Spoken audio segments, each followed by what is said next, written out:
Dear students, welcome to Shiv Study Group. Dear students, this is Chief Seattle speech part 3. Students who haven't seen the those uploaded video, please watch them. After that you will be able to understand and analyze the speech. So without getting late, we will start our speech. We were here that the Chief Seattle addressing to his natives as well as the President of America. सो वो कह रहे थे कि आपके जो God हैं, यानी कि जो अमेरिका, जो प्रेसिडेंट ऑफ अमेरिका को वो एड्रेस कर रहे थे, साथ ही साथ उनको ये भी कह रहे थे कि आपके जो गॉड हैं वो केवल आप ही को प्यार करते हैं, हमसे वो प्यार नहीं करते, हमारी वो प्रोटेक्शन नहीं करते. He folds strong protecting arms lovingly about the pale face and leads him by the hand as a father leads an infant son. Seattle कहते हैं कि जो आपके ईश्वर हैं, आपके जो गॉड हैं, वो आपको इतना ज़्यादा प्रोटेक्टिव कर रहे हैं, एक अपनी आर्म्स को इस तरीके से प्रोटेक्टिंग वे में वो अपने बच्चों के लिए फैला रहे हैं. और जैसे एक फादर अपने सन को लीड करता है, उसको आगे बढ़ाता है, उसको चलना सिखाता है, उसी तरीके से आपके गॉड आपको प्रोटेक्टिंग करने के साथ साथ, आपको प्रोटेक्ट करने के साथ साथ वो आपको लीड भी कर रहे हैं. But he has forsaken his dead children. If they really are his, our God, the great spirit seems also to have forsaken us. आगे कहते हैं, लेकिन he has forsaken his dead children. लेकिन जो आपके गॉड हैं उन्होंने आपको तो वो अच्छे से लीड कर रहे हैं, प्रोटेक्ट भी कर रहे हैं, लेकिन उन्होंने अपने जो उनके रेड इंडियंस, जो उनके रेड चिल्ड्रन हैं, उनको उन्होंने छोड़ दिया है.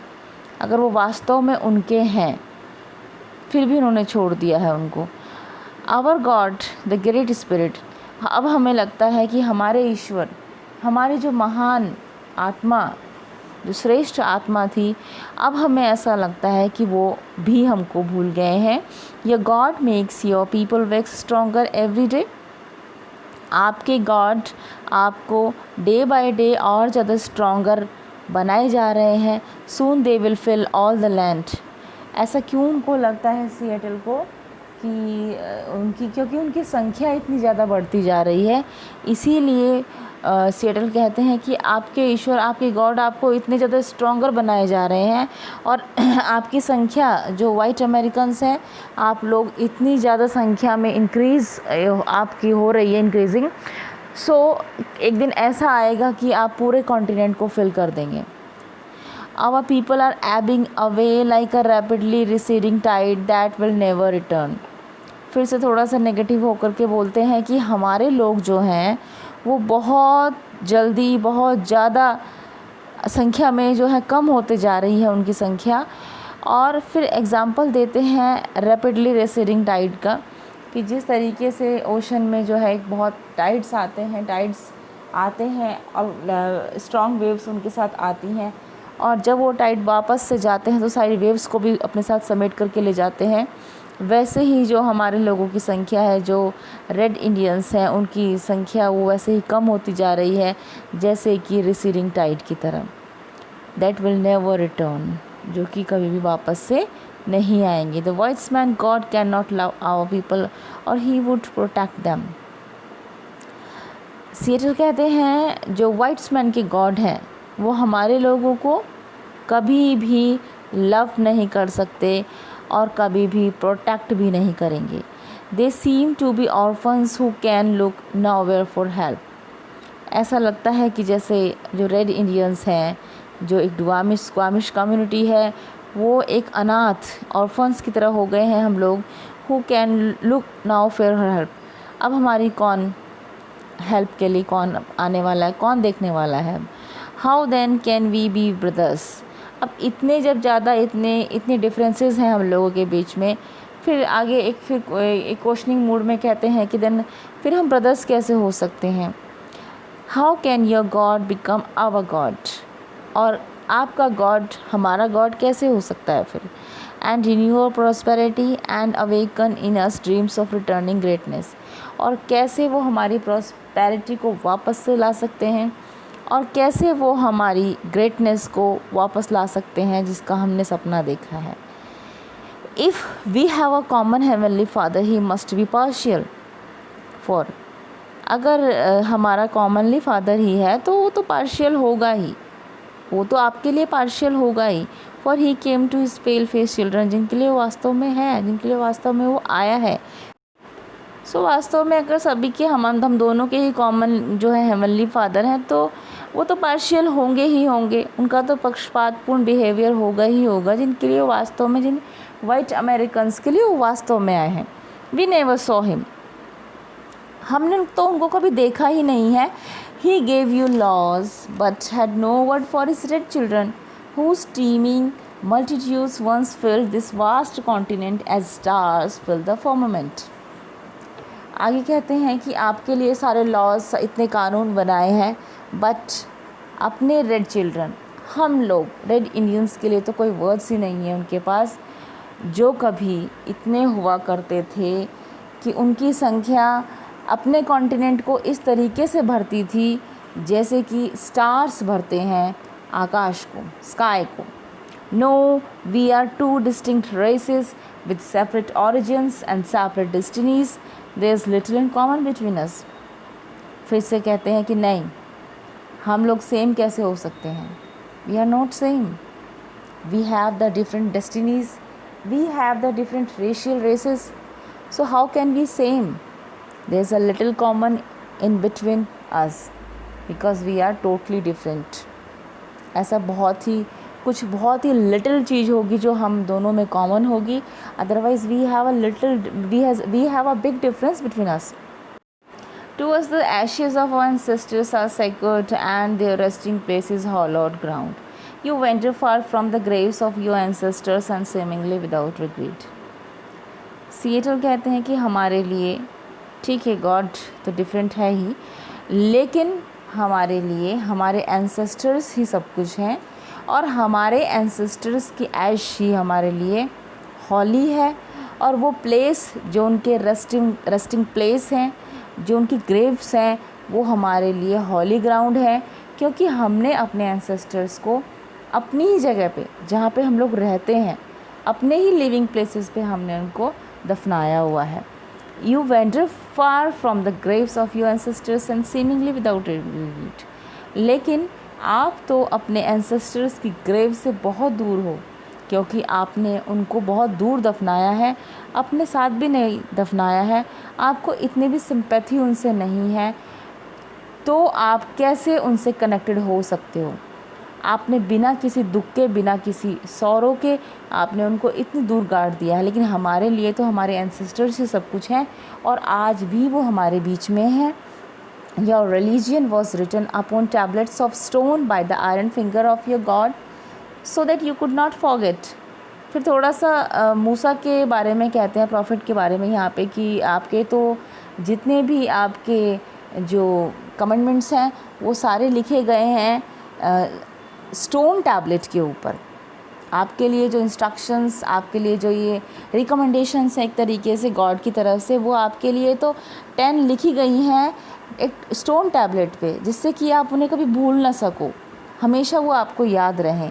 The red man could never comprehend और remember it, but red Indians तो कभी इस तरीके की चीज़ों की कभी समीक्षा नहीं कर सकते, कभी उनको याद नहीं कर सकते, और कभी उसको समराइज़ भी नहीं कर सकते। क्यों? Our religion is the tradition of our ancestors, क्योंकि हमारा तो जो रिलीजन है, हमारे एंसेस्टर्स के ट्रेडिशंस ही हमारा रिलीजन है। The dreams of our old man given them in our ancestors, और हमारे बुजुर्गों के सपने ही हमारे लिए सब कुछ है, हमारा रिलीजन है जो उनको उनके एंसेस्टर्स ने दिए थे। कब दिए थे? Given them in Solomon hours of the night by the great spirit. कब? जब रात में, जब उस रात में, उस गहरी रात में पूरी दुनिया सोती है, तब उस ग्रेट स्पिरिट के द्वारा हमारे एंसेस्टर्स को वो सपने दिए गए थे, वो ग्रेट ड्रीम्स दिए गए थे। And the visions of our sachems and is written in the hearts of our people. और वो सब विजन्स, वो सारे ड्रीम्स, वो सभी के सब हमारे लोगों के हार्ट्स में लिखे गए हैं, ना कि किसी स्टोन टैबलेट पे। वो हमारे हार्ट में, हमारे दिल में आज भी लिखे हुए हैं। हमें कहीं से उन्हें याद करने की ज़रूरत नहीं है, because we love our ancestors so much. Your dad ceased to love you and the land of their nativity as soon as they passed the portals of the tomb and went away beyond the stars. आगे Seattle कहते हैं कि जैसे ही आपके ancestors, आपके पूर्वज जैसे ही dead हुए, वो आपको यहाँ से जाते ही as soon as they pass the portals of the tomb, जैसे ही वो यहाँ से जाते हैं, स्टार्स से बहुत दूर जाते हैं, they are soon forgotten and never return. वो हमेशा जल्दी ही आपको भूल जाते हैं और कभी वापस भी नहीं आते। Our dead never forgot this beautiful world that gave them being. They still love its verdant valleys, its murmuring rivers, its magnificent mountains, sequestered vales and verdant lined lakes and bays. आगे कहते हैं नहीं, लेकिन हमारे जो डेड्स हैं, हमारे जो एंसेस्टर्स हैं, वो इस ब्यूटीफुल वर्ल्ड को कभी भूलते ही नहीं है जो उन्हें दिया गया था गॉड के द्वारा। And they still love its beautiful valleys, its murmuring rivers and mountains and squatters vales, और जो ये एकांत घाटियाँ हैं और जो लेक्स हैं, बेज हैं, इन सबको वो कभी भूलते ही नहीं हैं। And ever yearning tender fond affection over the lonely hearted living, और कभी अगर कोई रेड इंडियन, कभी कोई रेड नेटिव्स हमारा उदास होता भी है तो वापस आते हैं। And often return from the happy hunting ground, वापस आते हैं वो उस अकेले बैठे हुए रेड इंडियंस को कंसोल करने के लिए, उनको कंफर्ट करने के लिए, उनको गाइड करने के लिए, वो विज़िट करने के लिए भी हमारे पास आते हैं। Day and night cannot dwell together. The red man has ever fled the approach of the white man as the morning mist flees before the morning sun.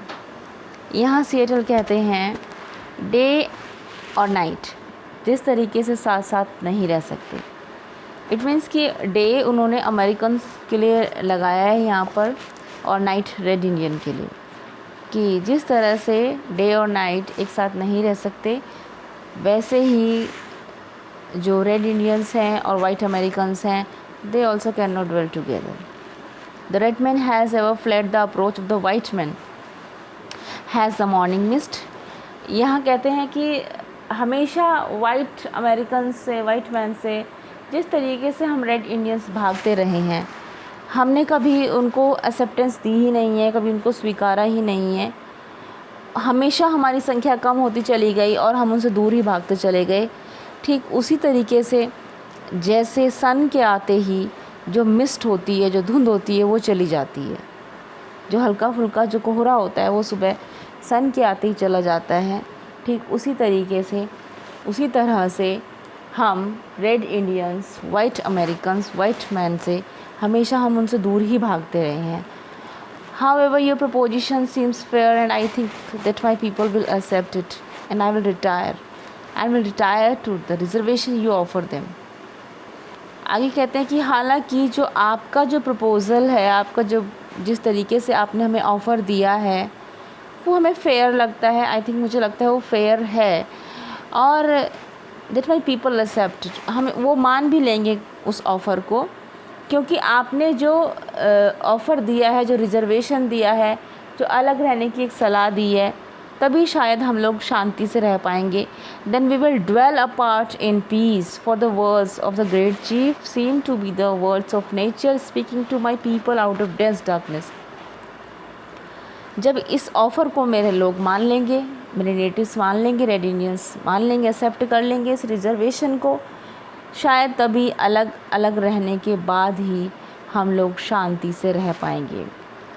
जो ग्रेट वाइट चीफ के words हैं, which has been spoken by the president of America, अब ऐसा लगता है जैसे किसी darkness, dense darkness से कोई नेचर की स्पीक, एक कॉल हमें बुलाई गई हो, एक आवाज़ लगाई गई हो, जैसे एक नेचर के वर्ड्स के थ्रू हमें कहा गया हो, हल्की सी रोशनी दिखा करके।